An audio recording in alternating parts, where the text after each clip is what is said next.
And as you know, Mueller is scheduled to testify before your committee as well as separately before the House Intelligence Committee later next week. The Attorney General Bill Barr is accusing your committee of trying to create what he calls a public spectacle with Mueller's testifying next week. Do Democrats have a strategy to keep this hearing on the rails and to get the most out of Mueller's testimony?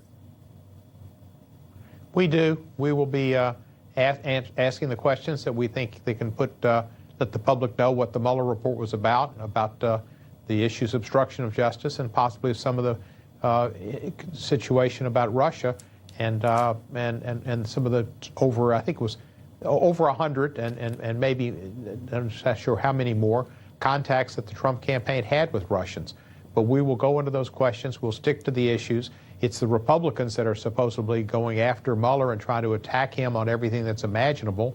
And Robert Mueller's still an American hero, and he will be after this hearing, and he will be because he is an American hero. He served us in Vietnam, he served at the FBI, he served at Justice, and he served as special counsel.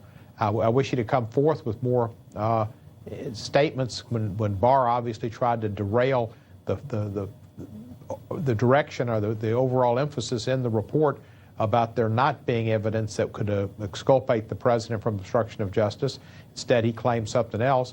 Barr took time and tried to do everything he could to make the public think the Mueller report was something that it wasn't. But Robert Mueller didn't want to get into it because he said he's been in the government a long time and he's a gentleman. Congressman Steve Cohen, thanks so much for joining us. Wolf, good to be back with you. And the American women's soccer team, we welcome them to the House of Representatives. That's where they belong. Well, we'll see when they come to Washington where they head. Thank you so much for that.